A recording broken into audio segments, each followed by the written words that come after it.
I'm Qiang from University of Rochester, and first I'd really like to thank the organizer, Professor Stone Pripo, for the invitation, and for me to have the opportunity here to discuss our recent effort in device engineering.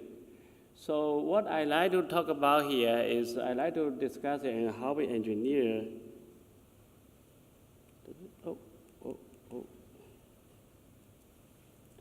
Yeah, good, okay. So how we engineering different kind of device. Okay, good. So one actually is a silicon device we're using to control the quantum property of light. And the other actual platform is we are using the on-chip lithium ion platform to try to engineer for nonlinear and quantum photonic application. So and here just shows actually, now actually there's many different platforms now that is a passive platform and on silicon, and people use for many quantum photonic application here. And there's also a lot of active platform, means to try to use either nonlinear optical process or either use certain type of defect, and like what Nick introduced. And here actually there's many from lithium niobate down to silicon nitride as the previous talk, and from silica and silicon and so on and so forth. And now there's many platforms now can be used now for engineering certain type of photons and quantum light. And in the past few years, the one simple device we're looking into actually is a silicon microdisc resonator, and it's a very simple device, and it's very easy to make and high quality. Oh, thank you. So high quality here, and then we're working on this device for a while. The interesting property of this device is because when we're shining a light into the resonator, when the pump starts to go forward, because there's a process called full emission process, means we take two photons from the pump, it can create a signal either at equally spaced with the pump mode. And we engineer the phase matching condition right, and there's a three mode, they're equally spaced, and we pump at the center mode, and we create a signal either at the two nearby and the cavity mode. And this process now has already been used for many groups now to produce photon pairs in tangled state. The interesting for this device here is because there's a two degenerate mode. One actually go clockwise and the other go counterclockwise. And if somehow we introduce certain type of coupling between these two directions, and that means for a pump where you go to inside cavity, either can 50% go forward and 50% go backward, and we don't know which direction. Now the interesting here come out here is the forward direction pump, the clockwise pump will produce the photon pair, and counterclockwise pump, it also produces the photon pairs. And we do not know with each other. Not only that, because the coupling between signal photon itself will scatter the photon, signal photon, either go forward direction and go to backward direction, and similarly to either. So now that means actually although the full emission process is very simple here, because of the introduced internal coupling between the mode, means the pump coupling forward, backward, signal coupling back and forward, and either coupling back and forth. And this immediately from one actually single process here, they spread out, become there's a 6 process they indistinguishable with each other. So for example here, because of the coupling between the forward backward mode, what happened here, he lifts the degeneracy of frequency. So originally you have a Lorentzian-shaped cavity mode here, but when the coupling here is split into a doublet, we call doublet mode. Now there's one process that can have one photon from pump here, can go to this process here, or the other around, or they can have a non-degenerate full emission process occurs. And we really don't know because everything happens inside. When you're shining the photon into the pump mode, we do not know what happens. That means quantum mechanically, they start to interfere with each other. Now, the interesting question come out here is, and when they start to interfere with each other, what happens for photon go outside, right? And that means the photon can either go to forward direction and go to backward direction. And this is similarly for signal, and either they're both 50%. But how they internally, they time and pass, they interfere or correlate with each other. And this is an interesting property. We are going to look into that here. So now, actually, now it doesn't show that. So I use this font. Anyway, so because of the momentum conservation process, the momentum conservation means when you have a forward pump mode, it can only scatter the signal either the photon they go forward. you have a backward pump or counterclockwise pump here can only scatter photon to go to backward direction. This is the starting point. When they start to initialize this is the photon process, they propagate inside the resonator, they start to scatter back and forth and back and forth. And what it does means it will initially actually starting from a forward direction, backward direction. And with time evolution, actually it can evolve, start with a different kind of Bell state and back and forth backwards. So we call this actually a cyclic evolution. Ideally assume there's no any loss. Means the photon keeps cycling inside the cavity here. It's just cycling between states. Okay, they rotate in the in the Bloch sphere and rotate and keep rotating here. So then now in the reality, the device has a loss, means it has a Q, a quality factor, right? The photon will decay down, means that within the photon lifetime, we can see now the photon they back and forth and they start to cycling. So experimentally, to see that actually we take a device, and this is still the very simple silicon microdisc resonator here. And because of the scattering by the sidewall, introduce a coupling of the forward backward direction. And we can see here that this is one pump mode here, the second mode, either mode. If you zoom in one of mode, you can see they are doublet, right? They are doublet just like we have. The quality is very high, it's around about a million, the mean lifetime is around nanosecond. So we're going to resolve everything what happened inside nanosecond, how does the photon the state change here, okay? So this actually is the one type of measurement. You can see, so what we do here is we take a device here and we start to measure the signal forward and signal backward, either the forward and either the backward, the 4 dimension, and how they start to correlate with each other. So this is the one measurement here. So take, for example, if we look at a forward direction, this is the pair of photon signal, either they both go forward. You can see actually they are strongly correlate actually in when time delay equal to 0 here, but they start cycling back and forth backward. Means that initially they start forward here, after some delay actually the forward direction disappear. And where it goes, it flip to the backward. Means that assume now we do not know signal photon go forward backward. Assume we know we detect one signal forward, we start to watch how either the photon goes. You can see they start cycling and back and forth, okay? Probability-wise, and how it look like. And now you can do actually similarly for the backward here, and they're just out of phase with each other. The forward, backward is very similar to this one. You see that this just means, well, it's equally probable, right? Go forward and go backward. But this two actually is out of phase with this one here, okay? And we can actually figure out a very nice way to describe all the probability of the photon. And it turns out actually the device work very well here. So this is actually just one very detailed look of how they look like. But keep in mind, so here, look like here. So one important thing you can see actually, this is just a power log scale. You can see actually the oscillation visibility is very, very high. I think it's around 20 to 30 dB down. And that means it's extremely clean. At a certain location, you look at a signal photon, go forward, and either go forward at a certain location, it just completely disappear. Where it goes, it completely flip to the backward direction. Okay, it means it's very, very clean here. But the interesting point here, because there's only 4 possible combinations. The photon either go to forward, or either go to backward, or go to forward, backward, and backward, forward. You add them up together, what happens? Of course, it just becomes exponentially decay, right? So you can see the black hole here is adds up all 4 combinations. It's very nicely just so how the photon decay down by the cavity loss here.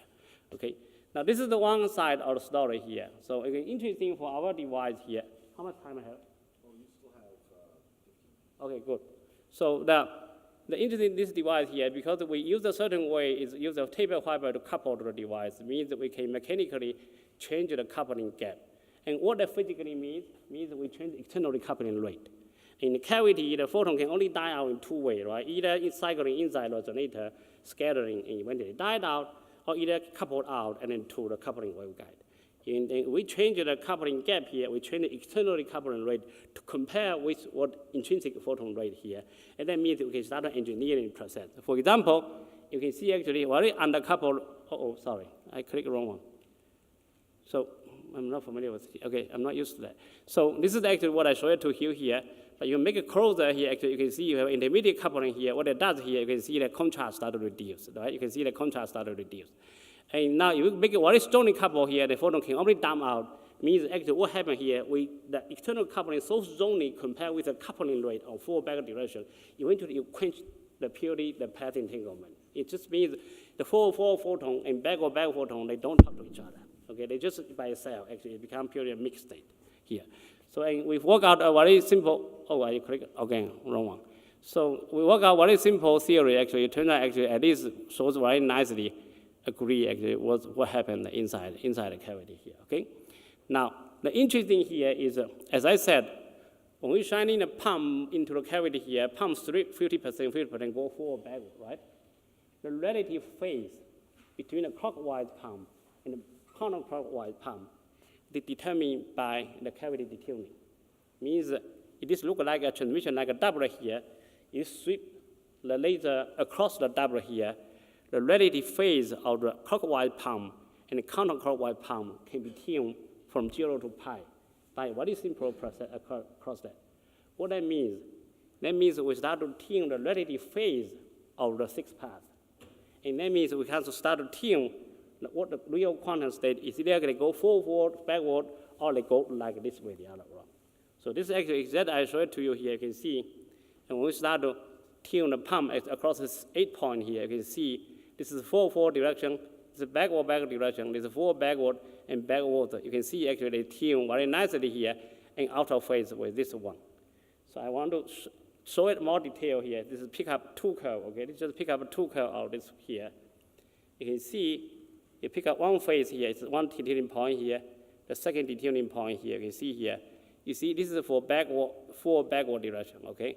You can see you can nicely correlate actually when the time delay goes to 0 and completely flip down and then go to out of phase actually with the other one.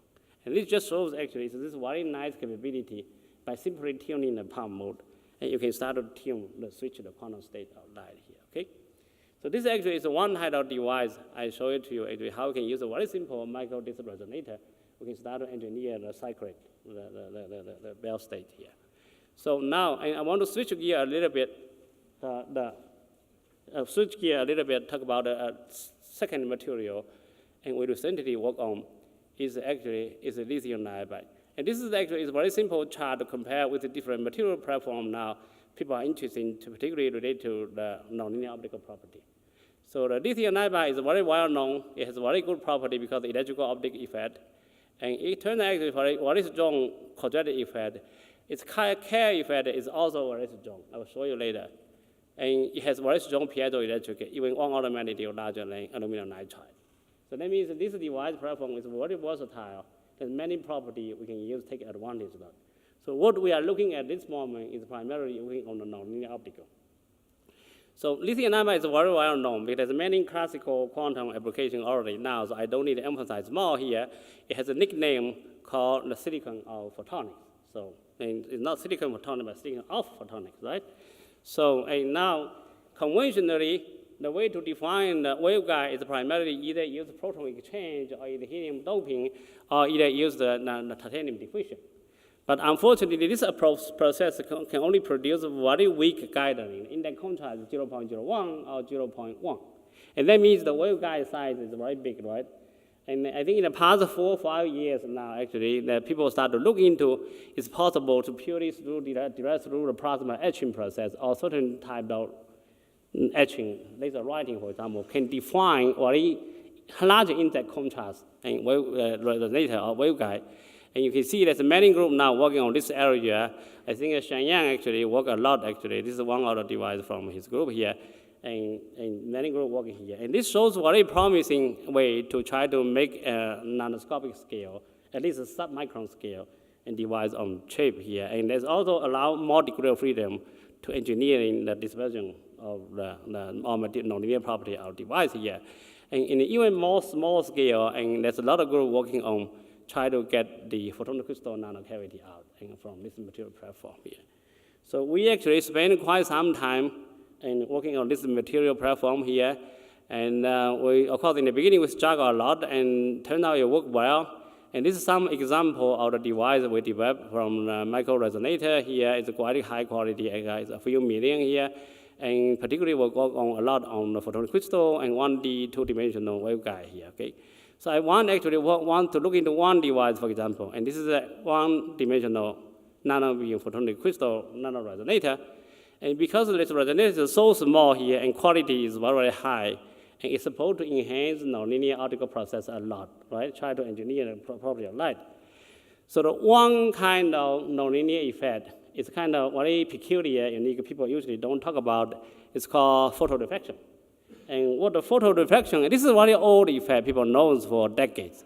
And primarily means you shining light to the medium here, the light will change the reflective index of the material, actually decrease the reflective index of the material. Means you have a cavity here, the resonance start to blue shift, okay, shift to blue here. And this is actually is very, very well known in the community of nonlinear object here. So what we turn out actually, the photoreflective is very, very strong. So the simple way to understand the photoreflective effect in the lithium niobate is such. Because in the medium here, the lithium niobate has a lot of impurity, actually, the defects. And when you're shining a light into the medium here, and light can kick actually this kind of defect to electron to go to the conduction band. And this conduction band electron is start to drift. And it can drift and go to a different location here. Eventually, the electron can be trapped by an acceptor at a different location. Like you see, when it is trapped on a different location here, and this location become a negative charge, a positive charge, and this become negative charge, means internally, what we do here, we create internal electrical field. And we know lithium niobate has a very strong electrical field. And this internal electrical field has strong electrical optic effect. The internal electrical field will immediately change the reflective index and now shift to resonance. Okay? This is just a basic way, very simple way to understand the photodeflective effect. And because the strong, assisted by strong electrical optic effect, means the photodeflective turn out to be very strong, actually order of magnitude larger than K effect, optically, K effect. So now the one actually simple device we use actually is, as I showed it to you, and this is one-dimensional and lithium niobate nanobeam resonator. We engineer the electric constant where actually get Q is turn out to be very, very high, actually around 1.4 million. I think as far as I know, actually this is the highest Q I think there for lithium niobate problem. Probably even the highest one compared with other material problem. Not high, at least comparable to silicon, for example. And the interesting actually for this device here is now when we start to put a light into the cavity, you can see resonance is very, the resonance actually is very nicely to blue shift here. And if we map out how much photon we put into the cavity here and compare with how much wavelength shift, you see this number is a photon number, okay? You can see it can shift by per photon can shift 0.1 picometer. This line width, this Q, is 1.4 million, and the intrinsic line width is only 1 picometer.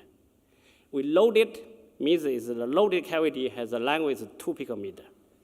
And each photon only shoots 0.7 picometer, means that we take 2 or 3 photons, it's completely shoot away about resonance. And this is just to show the example C is extremely strong or nonlinear effect here. Now, of course, actually, here is a quantum workshop, right? We ask the question, does it hitting on the strong coupling regime? I would say no. The reason, actually, I would say we don't know, but I believe no. The reason is because the photodeflective effect is a very slow process. Usually response time is around millisecond, actually, or even longer. The cavity photon lifetime we have is around 1 to 2 nanoseconds. Means this is just an average photon. On average, have energy to push the resonance towards the blue. It doesn't mean the individual photon itself is strong enough to shift that. But it will be interesting eventually try to look into what happened in the quantum mechanical property of light here, and we haven't got a chance to do it yet here. So what essentially, ideally, we like to get a strong single photon nonlinear effect is probably we still want to go with the Chi2 and Chi3 process, right? So what we are looking at here now is one process is use Chi2. And it turns out actually, this is another device, older device. You can see actually, when lasers start to sweep across the cavity resonance, you can see a bright light generate. It is turned out to be a second harmonic. If we take a 2 mode here, you can even see the sum frequency generation, okay? But of course, this is the efficiency is kind of low, but ideally, actually, you even can see third harmonic generation from this high Q, but this is 2-dimensional one here. So what we really want here is if we somehow actually, we can start to engineer the device, we know we now engineer it has a band gap here, is very high quality. And if we can engineer the second band gap here to make a second harmonic to coincide with a certain different mode here, and this become a double resonance system here. So here, actually, I plot a chart. It's single photon, I would say single photon or two photon vacuum coupling rate. And this actually shows as a function of the effective wavelength, okay, effective mode volume. And of course, this is just a very easy way to get this single coupling determined by the Chi2 process here. You can see, actually, I draw a line here. This is the line is for a cavity line with corresponding cavity Q around 1 million. You can see, actually, for effective mode volume around 1 of the lambda cubic here, you can see, actually, it's already 2 or 3 times larger than here. This means if we somehow can engineer the device here, it's very promising to eventually use purely the nonlinear optical cell and getting into a very strong nonlinear effect here. So I want to show you the device we have here, Q is already there, because it already has 1.4 million. And effective, 5 million, okay, I need to move faster. So effective mode volume here, this is a lambda cubic, okay, the equation doesn't solve up. That we have a 0.7 or 0.8 the lambda cubic. It means already here now. What we need to do here is the next step is we need to engineer the second band gap here. And this is not easy. Okay, this is, I have to say this is not easy. So this is, we are very active working now. He is trying to direct the engineering process here. I hope actually we can get into a very strong coupling regime here, okay? So now, the lithium niobate itself is a very, very interesting material. So there's a lot of probability for us that we can engineer. I want to show you a few examples in the classical regime yet actually here. So one actually is we can produce a disk here. We can produce a very, very broadband parametric down conversion, just purely shining a pump in the 780 nanometer here. We can produce around 100 to 200 nanometer very broadband, and they strongly correlate to each other. We can get the wave packet out here. And very recently, actually, we figure out a way, try to engineer the phase matching, because we know the phase matching condition is very interesting here.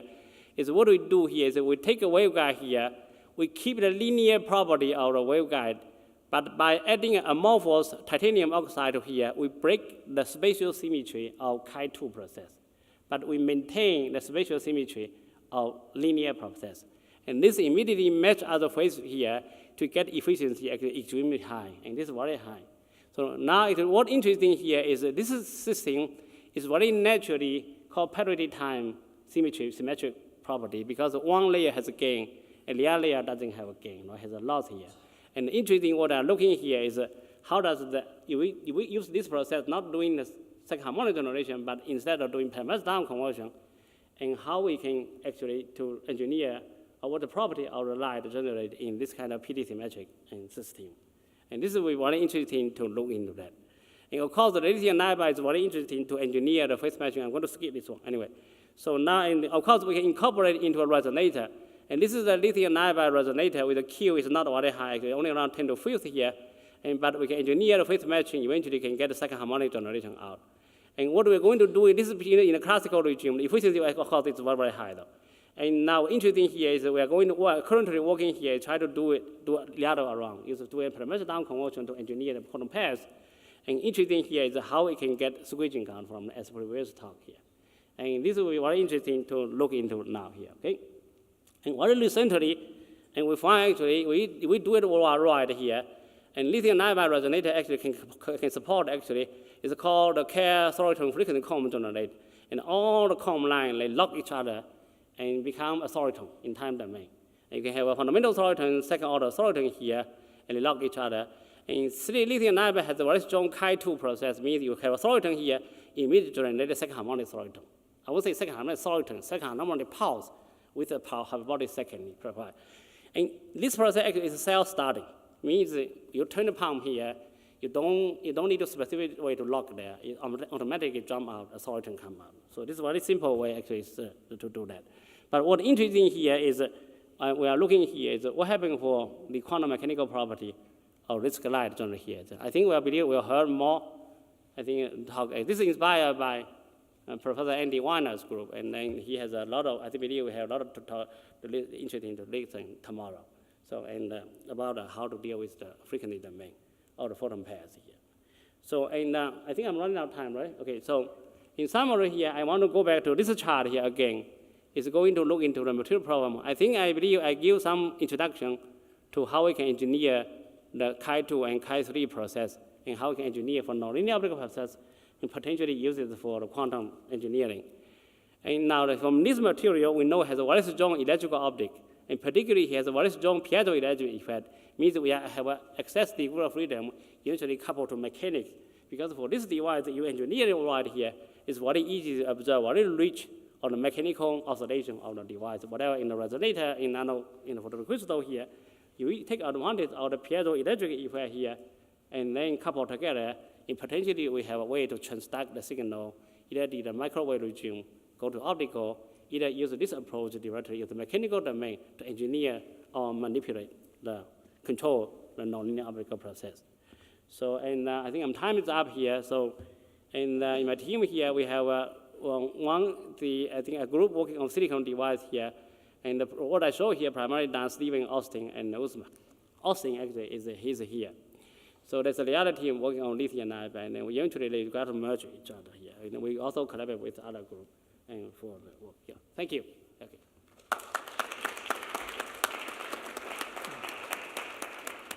Are there any questions for Dr. Lin?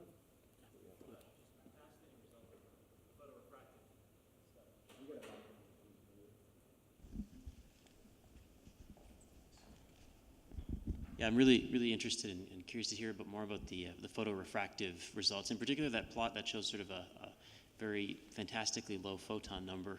Is that was that the mean photon number in the cavity? And how long what's sort of integration time? How long do you expose the resonator to see these picometer shifts for? Okay. I see. So it's sort of an exposure of the resonator with, say, 30 photons for hundreds, on average, for a certain amount of time in CW, and then after that time you see that shift. Okay, thanks. Thank you.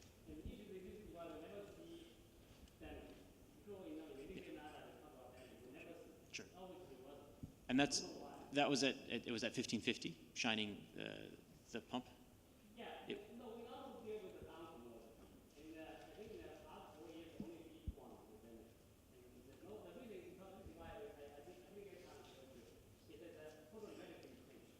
yes. Okay. Thank you. Are there other questions for the doctor?